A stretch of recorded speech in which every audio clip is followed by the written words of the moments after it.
Hello everyone, welcome to our YouTube channel Vidyarthi Assam.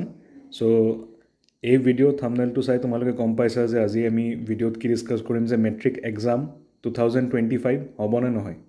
ঠিক আছে, এইটো এটা বহুত ডাঙৰ কুৱেশ্যন, কাৰণ যিসকল তোমালোকে এতিয়া ক্লাছ 9 এক্সামসমূহ দিলা, কাৰণ তোমালোকে এতিয়া ক্লাছ 10ত কেইদিনমান পিছত তোমালোক ক্লাছ 10ৰ ক্লাছসমূহ ষ্টাৰ্ট হ'ব, যে এতিয়া ক্লাছ 10ত আমি কেনেদৰে প্ৰিপেয়াৰ হ'ব লাগিব, যে আমাৰ মেট্ৰিক এক্সাম হ'বনে নহয়।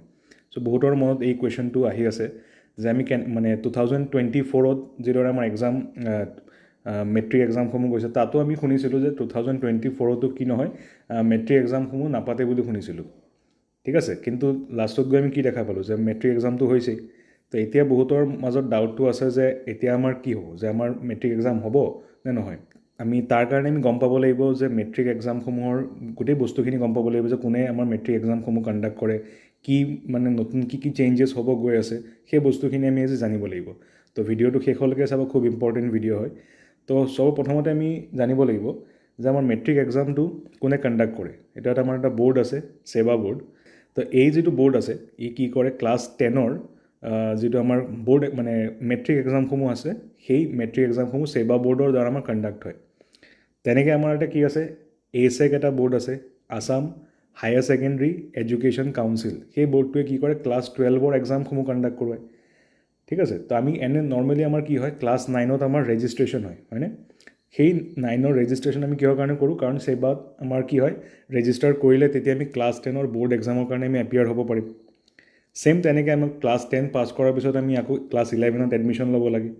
ঠিক আছে, ক্লাছ 11ত আমি আকৌ ৰেজিষ্টাৰ কৰিব লাগে ASEC মানে বৰ্ডত। তাৰপিছত আমি ক্লাছ 12ৰ যিটো হাই ছেকেণ্ডেৰী মানে এক্সাম হয়, তাত আমি এপিয়াৰ হওঁ। কিন্তু এতিয়া কি কৈ আছে যে নতুন এডুকেশ্যন পলিচি মতে 2020 যিটো নতুন এডুকেশ্যন পলিচি NEP 2020, তাৰ মতে কি হৈ আছে, এতিয়াৰ পৰা আমাৰ এডুকেশ্যন পলিচি অলপ চেঞ্জ কৰা হৈছে, অসমৰ শিক্ষানীতি অলপ চেঞ্জ কৰা হৈছে। তাত কি কৰিছে যে আমাৰ এতিয়া কোনো ধৰণৰ দুটা বৰ্ড নাথাকিব। সেই দুটা বৰ্ডক মানে ছেবা আৰু ASEC বৰ্ড, এই দুটা মিলাই আমাক এটা নতুন মানে নিউ আছাম এডুকেশ্যন বৰ্ড এটা বনোৱাৰ প্লেন কৰি আছে। ঠিক আছে, তো মানে এতিয়া আমাৰ কি হ'ব যে ক্লাছ 9ত মানে কোনো এটা ষ্টুডেণ্ট যদি ক্লাছ 9ত পঢ়ি আছে এতিয়া, তেতিয়া ক্লাছ 9 পাছ কৰিলে ক্লাছ 10ত আহিল। পিছত ক্লাছ 10ত নৰ্মেল, যেনেকৈ ক্লাছ 9ত আমাৰ এনুৱেল এক্সাম হয়, তেনেকৈ ক্লাছ 10তো এটা এনুৱেল এক্সাম হ'ব। তাৰপিছত ক্লাছ 11ত আমি একো নতুনকৈ এডমিশ্যন ল'ব নালাগে, একেবাৰে আমি ক্লাছ 11ত যাম নৰ্মেলি। তো ক্লাছ 11 পাছ কৰাৰ পিছত ক্লাছ 12ত আহিলোঁ। ক্লাছ 12ত কি হ'ব, এটা বৰ্ড এক্সাম হ'ব।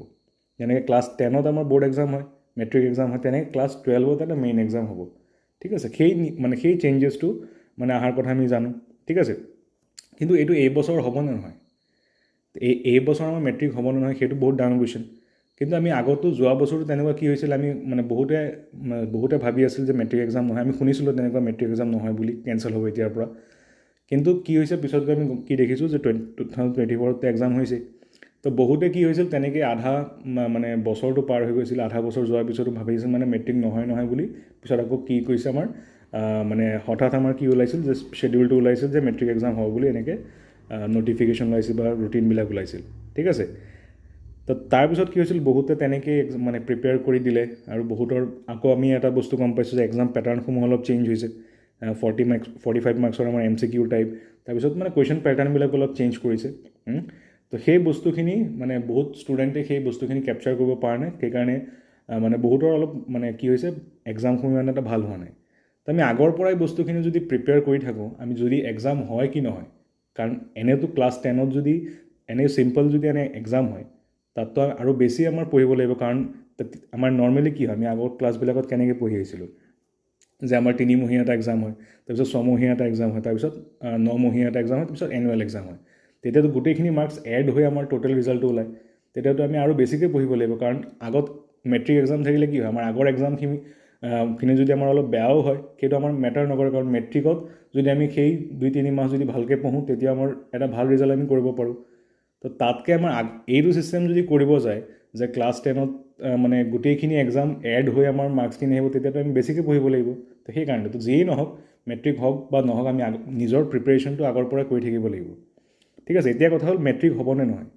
কাৰণ আমি এতিয়ালৈকেতো নতুন আমাৰ এডুকেশ্যন যিটো বৰ্ড আছে, সেইটো এতিয়ালৈকে হোৱা নাই, বা এইখিনি যি ধৰণে আগৰ দৰে আমাৰ কামখিনি চলি আছিল, সেবা বোৰ্ডে যেনেকৈ কামবিলাক কৰি আছিলে এতিয়ালৈকে সেবা বোৰ্ডটো এতিয়ালৈকে কমপ্লিটলি বন্ধ হোৱা নাই ঠিক আছে কাৰণ আমি গম পাওঁ যে 9ৰ ৰেজিষ্ট্ৰেশ্যন এতিয়া আমাৰ এটা সেবাত অফিচিয়েল নটিফিকেশ্যন এটা ওলাইছে যে ক্লাছ 9ৰ ৰেজিষ্ট্ৰেশ্যনসমূহ হ'ব তো সেই নটিফিকেশ্যনটো আমি আৰু এটা ভিডিঅ'ত ডিছকাছ কৰিম যে তাত কি হ'ব গৈ আছে তো এই বছৰটো মোৰ মতে ঠিক আছে মোৰ এটা মানে এইটো পাৰ্চনেল অপিনিয়ন হয় তো তোমালোকে এতিয়াৰ পৰাই তোমালোকে পঢ়ি থাকা এক্সামটো মোৰ মতে হ'ব লাগে ঠিক আছে কাৰণ এতিয়া মানে তোমালোকৰ যিহেতু ৰেজিষ্ট্ৰেশ্যন অলৰেডি হৈ গ'ল তো তোমালোকে এই বছৰটো এটলিষ্ট মানে মেট্ৰিক মোৰ মতে হ'ব লাগে তো তোমালোকে এতিয়াৰ পৰাই পঢ়ি গৈ থাকা কাৰণ পিছলৈ যদি তোমালোকে ভাবি থাকা যে নাই মেট্ৰিক হ'ব নে নহয় সেই ডাউটত যদি থাকা তোমালোকক বহুত পিছুৱাই যাব বস্তুখিনি তো তোমালোকে কি কৰিব লাগে বস্তুখিনি এতিয়াৰ পৰাই পঢ়ি যোৱা আৰু আমাৰ চেনেলতো ক্লাছ 10 ৰিলেটেড ভিডিঅ'সমূহ আহি থাকিব তো তোমালোকে সেই ভিডিঅ'সমূহ ভালদৰে চাবা